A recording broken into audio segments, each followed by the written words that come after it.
മുസ്തഫയുടെ ഖുർആൻ അകമ്പൊരുളിൽ ഇത്തബിഉ മില്ലത്ത വമൻ യർഗബു അൻ മില്ലത്തി ഇബ്രാഹീമ ഇല്ലാ മൻ സഫിഹ നഫ്സഹ്. സൂറത്ത് ബഖറയിലെ ഈ ആയത്തിന് മുസ്തഫ നൽകുന്ന അർത്ഥം എന്താണ്? വമൻ യർഗബു അൻ മില്ലത്തി ഇബ്രാഹീമ ഇല്ലാ മൻ സഫിഹ നഫ്സഹ്. റഗിബ അൻ എന്ന് അറബിയിൽ പറഞ്ഞാൽ വെറുക്കുക എന്നാണ്. അപ്പോൾ ഒമൻ യർഗബു അൻ മില്ലത്തി ഇബ്രാഹീം, ഇബ്രാഹീമിൻ്റെ മില്ലത്ത് അതിനെ വെറുക്കുക ആരാണ്? ഇല്ലാ മൻ സഫിഹ നഫ്സഹു, സ്വയം വിഡ്ഢിവേഷം കെട്ടിയവനൊഴികെ അല്ലാതെ ആരാണ് വെറുക്കുക എന്നാണ് ഖുർആൻ ചോദിക്കുന്നത്. സൂറത്ത് ബഖറയിലെ 130-ാമത്തെ ആയത്താണ്. അപ്പോൾ ഈ ആയത്തിന് അർത്ഥം പറഞ്ഞപ്പോൾ മുസ്തഫ പറയുന്നത് ഇബ്രാഹീമിൻ്റെ പൈതൃകം വെറുക്കുന്നവർ വിഡ്ഢികളല്ലാതെ ആരാണെന്നാണ്. മില്ലത്ത് എന്നതിനാണ് നമ്മൾ പൈതൃകം എന്ന് പറഞ്ഞിട്ടുള്ളത് എന്ന് മൂപ്പര് പറയുന്നുണ്ട്. പൈതൃകം എന്ന് സാധാരണ അറബിയിൽ പറയുമ്പം വിറാസത്ത്, പിതാവിൽ നിന്ന് അല്ലെങ്കിൽ മുൻതലമുറയിൽ നിന്ന് പിൻതലമുറക്കാർ അനന്തരമായി എടുക്കുന്ന സംഗതിക്കാണ് പൈതൃകം എന്ന് പറയാം, വിറാസത്ത്. മില്ലത്ത് എന്ന് പറയുന്നത് യഥാർത്ഥത്തിൽ പൈതൃകം എന്നാണോ അതിന് പറയേണ്ടത്? ഇസ്ലാമിൻ്റെ ഖുർആനിൻ്റെ ചില പ്രയോഗങ്ങളുണ്ട്. ദീന്, ഇബാദത്ത്, താഅത്ത്, മില്ലത്ത്,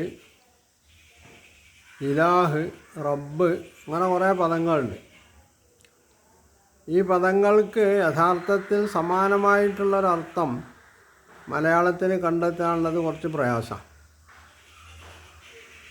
എന്നാൽ ഈ തരത്തിലുള്ള പദങ്ങളുടെ ആശയം എന്താണ് എന്നുള്ളത് വ്യക്തമാക്കേണ്ടതുണ്ട്.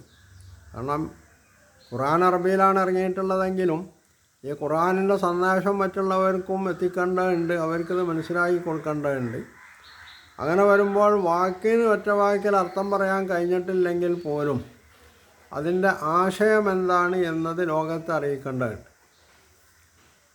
അപ്പോൾ അതിന് പറ്റിയിട്ടുള്ള ഒരു പദം കണ്ടെത്താനുള്ളത് വളരെ അനിവാര്യമാണ്. എന്തായിരുന്നാലും പൈതൃകം എന്നത് ഈ പദത്തിന്, മില്ലത്ത് എന്ന പദത്തിന് അനുയോജ്യമായിട്ടുള്ള ഒരു അർത്ഥമല്ല. പിന്നെ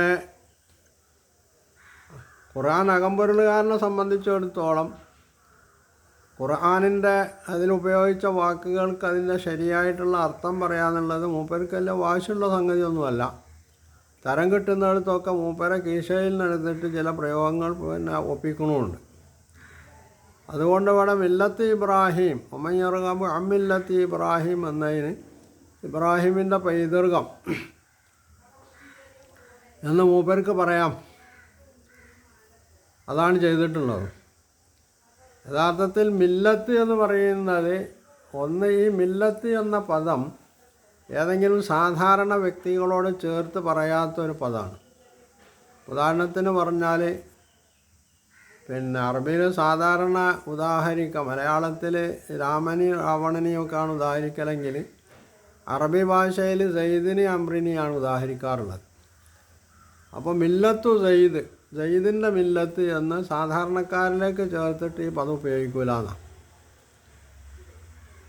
അത് ഒരു സമൂഹത്തിൻ്റെ നേതൃസ്ഥാനത്തിരിക്കുന്ന ഒരു വലിയ ആദർശവുമായിട്ട് വന്നിട്ടുള്ള ഒരാളുമായിട്ട് ചേർത്തിട്ട് അത് പറയുകയുള്ളൂ. അതുപോലെ തന്നെ ഒരു സമൂഹത്തോട് ചേർത്ത് അങ്ങനെ പറയാം. അപ്പോൾ അതുകൊണ്ട് ഇവിടെ ഇപ്പോൾ മില്ലത്ത് ഇബ്രാഹീം എന്ന് പറയുമ്പോൾ ഇബ്രാഹിം നബി അലൈഹിസ്സലാം അദ്ദേഹം ഒരു വ്യക്തി ആണെങ്കിൽ പോലും അദ്ദേഹം വ്യക്തി എന്നുള്ളവർക്കല്ല, അള്ളാഹുവിൻ്റെ പ്രവാചകൻ, അതും അദ്ദേഹത്തിൻ്റെ ശേഷമുള്ള ലോക ജനതയുടെ മാതൃകാ പുരുഷൻ എന്നുള്ള രീതിയിലാണ് ഖുർആൻ അദ്ദേഹത്തെ അവതരിപ്പിച്ചിട്ടുള്ളത്.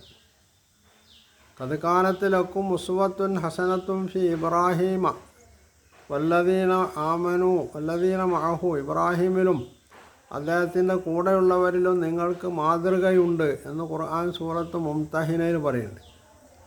അപ്പോൾ ഇബ്രാഹിം നബി അലൈഹി സ്വലാമിനെ ആ നിലക്കാണ് ഖുർആൻ അവതരിപ്പിക്കുന്നത്. അതുപോലെ തന്നെയാണ് നബി സല്ലല്ലാഹു അലൈഹി വസല്ലമയോട് ചേർത്ത് മില്ലത്ത് മുഹമ്മദ്, അള്ളാഹുവിൻ്റെ ദൂതൻ എന്നുള്ളവർക്ക് മുഹമ്മദിൻ്റെ മില്ലത്ത് എന്ന് പറയും. അപ്പോൾ മില്ലത്ത് എന്ന് പറയുന്നത് കേവലം ഒരു പൈതൃകമല്ല, അത് ഒരു ആദർശവും ആ ആദർശത്തിനനുസൃതമായിട്ടുള്ള ജീവിത രീതി ഉൾക്കൊള്ളുന്ന ഒരു സംഗതിയെ സംബന്ധിച്ചാണ് മില്ലത്ത് എന്ന് പറയുന്നത്. അപ്പോൾ ഇവിടെ അമ്മില്ലത്തി ഇബ്രാഹിം യർഗബു അമ്മില്ലത്തി ഇബ്രാഹീമ, ഇബ്രാഹിമിൻ്റെ മില്ലത്ത് എന്ന് പറയുമ്പോൾ ഇബ്രാഹിമിൻ്റെ ആദർശ അധിഷ്ഠിതമായിട്ടുള്ള ജീവിതം എന്നാണ് അവിടെ അർത്ഥം വരാം. അപ്പോൾ അത് വേണ്ട എന്ന് വെക്കുന്നവൻ വലിയ വിഡ്ഢിയാണെന്നാണ് ഇവിടെ വിശുദ്ധ ഖുർആൻ പറഞ്ഞത്. യഥാർത്ഥത്തിൽ ഇബ്രാഹിം നബി അലൈഹി സ്വലാമിൻ്റെ മില്ലത്ത് എന്തായിരുന്നു? ഈ നിലക്ക് ഖുർആനിന് അർത്ഥവും വിശദീകരണവും മാനവിക വിശദീകരണമൊക്കെ നൽകുന്ന മുസ്തഫ പറയുന്നതാണോ യഥാർത്ഥത്തിൽ ഇബ്രാഹിം നബി അലൈഹി സ്വലാം കൊണ്ട് നടന്നിരുന്ന ആദർശവും തദടിസ്ഥാനത്തിലുള്ള ജീവിതവും അല്ലായിരുന്നു എന്നുള്ള ഉറപ്പാണ്. മുസ്തഫയുടെ കാഴ്ചപ്പാടിൽ വിഗ്രഹപൂജ തെറ്റുള്ള കാര്യമല്ല, പിശാച്ച് പൂജ മാത്രമേ തെറ്റുള്ളൂ. അതിന് വല്ലപ്പോഴും അടുത്ത ഭാവിയിൽ മാറിക്കൂടായി ഒന്നുമില്ല, കാരണം അതിങ്ങനെ മാറിക്കൊണ്ടിരിക്കുകയാണ്. അതുകൊണ്ടാണല്ലോ ആയിഷ റളിയല്ലാഹു അൻഹയെ 18ാമത്തെ വയസ്സിൽ നബി സല്ലല്ലാഹു അലൈഹി വസല്ലമക്ക് വിവാഹം ചെയ്തു കൊടുത്തിട്ട് 1.5 കൊല്ലം കൊണ്ട് ആയിഷ ബീവിയെ നബിയുടെ പ്രവാചക പത്നിമാരിൽ നിന്ന്, നബി സല്ലല്ലാഹു അലൈഹി വസല്ലമയുടെ പത്നിമാരിൽ നിന്ന് വെട്ടിമാറ്റിയിട്ടുള്ളത്. അപ്പോൾ തോന്നുമ്പടി മുപ്പേരെന്നും പറഞ്ഞോളും. അപ്പോൾ കുറച്ച് കഴിയുമ്പോൾ ഇതിലുമൊക്കെ മാറ്റം വരാം. ഏതായിരുന്നാലും ഇബ്രാഹിം നബി അലൈഹി ഇസ്ലാമിൻ്റെ മില്ലത്തിൻ്റെ അടിസ്ഥാനം എന്ന് പറഞ്ഞത് തൗഹീദാണ്. അള്ളാഹുവിൻ്റെ ഏകത്വം അംഗീകരിക്കാനുള്ള, ഈ ഏകത്വം അംഗീകരിക്കുമ്പോൾ അവിടെ വിഗ്രഹപൂജ പോലുള്ള ജാഹിലി വിശ്വാസങ്ങളും ആചാരങ്ങളും അനുഷ്ഠാനങ്ങളും ഒക്കെ തള്ളിപ്പറയേണ്ടി വരും. പക്ഷെ അതിന് മുസ്തഫ തയ്യാറുമല്ല. മുസ്തഫ ശ്രീനാരായണീയ പ്രസ്ഥാനത്തിൻ്റെ വക്താവാണ്, അതിൻ്റെ ആളാണ്, പ്രയോക്താവാണ്, അതിൻ്റെ പ്രവർത്തകനാണെന്ന് മുസ്തഫ തന്നെ കോടതിയിൽ എഴുതി കൊടുത്തിട്ടുള്ള സത്യവാങ്മൂലത്തിലുള്ളതാണ്. രണ്ടാമത് ലോകത്തുള്ള ഏത് ആളും അയാൾക്ക് വിശ്വാസം ഉണ്ടാവണമെന്നൊന്നുമില്ല, അയാളുടെ കർമ്മം നന്നായി കിട്ടിയാൽ മതി, അയാൾക്ക് മോക്ഷമുണ്ട്. അതാകട്ടെ ഹിന്ദുമതത്തിന് പോലും വിരുദ്ധമാണ്. കർമ്മം കൊണ്ട് മാത്രം മോക്ഷം ഉണ്ടാവുന്ന ഹിന്ദുമതം പോലും പറയുന്നില്ല. അവിടെ ജ്ഞാനമാണ് പ്രധാനം. മനുഷ്യൻ പല ജന്മങ്ങൾ കൊള്ളുകയും എന്നിട്ട് അവസാനത്തിൽ എപ്പോഴോ ഒന്ന് ജ്ഞാനം കൈവരുമ്പോൾ അവൻ ബ്രഹ്മത്തിൽ ലയിക്കുകയും ചെയ്യുന്നതിനാണ് ഹിന്ദുമതം മോക്ഷമെന്ന് പറയുന്നത്. ഇവിടെ മുസ്തഫയുടെ കാഴ്ചപ്പാട് വിശ്വാസം പ്രധാനമല്ല, അവിടെ കർമ്മം മാത്രമാണ് പ്രധാനം. സൽക്കർമ്മങ്ങൾ ചെയ്താൽ ആർക്കും രക്ഷപ്പെടാമെന്നാണ് മുസ്തഫ പറയുന്നത്. അപ്പോൾ ഇത് ഇബ്രാഹിം നബി അലൈഹി സ്വലാമിൻ്റെ മില്ലത്തുമായിട്ട് പൊരുത്തപ്പെടുന്ന സംഗതിയല്ല.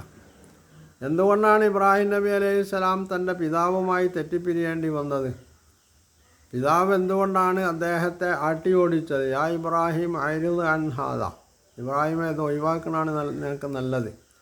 ലയില്ലം തന്തഹിൽ അർജുമന്നക്ക്, ഇതിൽ നിന്ന് വിരമിക്കണില്ലെങ്കിൽ നിന്നെ ഞാൻ എറിഞ്ഞ് കൊല്ലുമെന്നും പറയാം, എറിഞ്ഞ് ആട്ടുമെന്ന് പറയാം.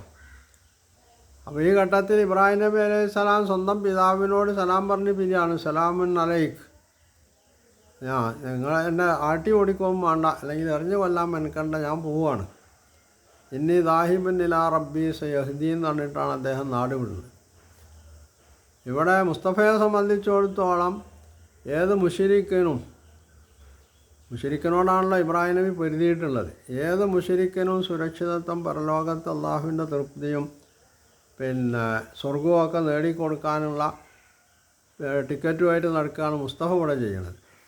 ഇതും ഇബ്രാഹിം നബി അലൈഹി സ്വലാമിൻ്റെ കാഴ്ചപ്പാടുമായിട്ട് ഒരിക്കലും യോജിക്കൂല. മാത്രമല്ല ഇബ്രാഹിം നബി അലൈഹി സ്വലാം തൻ്റെ പിതാവുമായിട്ട് ഉള്ള സംവാദത്തെപ്പറ്റി ഖുർആൻ വളരെ വിസ്തരിച്ച് പറയുന്നുണ്ട്. അതുപോലെ നാട്ടിലെ രാജാവുമായിട്ട് നടത്തിയിട്ടുള്ള സംവാദത്തെപ്പറ്റിയൊക്കെ പറയുന്നുണ്ട്. ഇവിടെയൊക്കെ നിലവിലുള്ള വ്യവസ്ഥയെയും നിലവിലുള്ള അനുഷ്ഠാന ആചാരങ്ങളെയുമൊക്കെ ഇസ്ലാമിക വിരുദ്ധമായിട്ടുള്ള എല്ലാറ്റിനെയും നിരാകരിക്കുന്ന രീതിയാണ് ഇബ്രാഹിം നബി അലൈഹി സ്വലാം കൈക്കൊണ്ടിട്ടുള്ളത്. ഇവിടെ ഖുർആൻ പറയുന്നത് ഇബ്രാഹിം നബിയുടെ ഈ രീതി കൈക്കൊള്ളാത്തവനാണ് വിഡ്ഢീന. പക്ഷേ ഈ രീതി കൈക്കൊള്ളാൻ കൂട്ടാക്കാതെയാണ് മുസ്തഫ മുമ്പോട്ട് പോയിക്കൊണ്ടിരിക്കുന്നത്. അപ്പോൾ യഥാർത്ഥത്തിൽ ഈ ചോദ്യം മുസ്തഫയുടെ നെഞ്ചിലേക്കാണ് വന്ന് പതിക്കുന്നത് എന്നതാണ് വസ്തുത. എന്ന് പറഞ്ഞാൽ ഈ ഇബ്രാഹിം നബി അലൈഹി സ്വലാമിൻ്റെ ഈ ജീവിത രീതി അംഗീകരിക്കാൻ കൂട്ടാക്കാത്ത ഈ ഖുർആനിൻ്റെ അകമ്പൊരുളുകാരനെ പോലുള്ള വിഡ്ഢികൾ വേറെ ആരാളുള്ളതെന്നാണ് ഖുർആൻ്റെ ചോദ്യം. അതിനെയാണ് ഇവിടെ ഉമയ്യറുകബ് മില്ലത്തി ഇബ്രാഹിം നബി അലൈഹി സ്വലാമിൻ്റെ പൈതൃകം എന്ന് മുസ്തഫ അർത്ഥം പറഞ്ഞിട്ട് അതിന് ചില വിശദീകരണങ്ങൾ കൊടുക്കുന്നത്.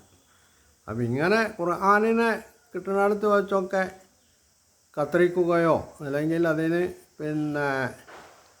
ഖുർആൻ ഉദ്ദേശിച്ചിട്ടില്ലാത്ത രീതിയിൽ അർത്ഥം പറയുകയും വിശദീകരണം നൽകുകയും ഒക്കെ ചെയ്തിട്ട് ആളുകളെ വട്ടം കറക്കുന്ന ഒരു രീതിയാണ് ഇവിടെയും മുസ്തഫ കൈക്കൊണ്ടിട്ടുള്ളത് എന്നതാണ് വസ്തുത.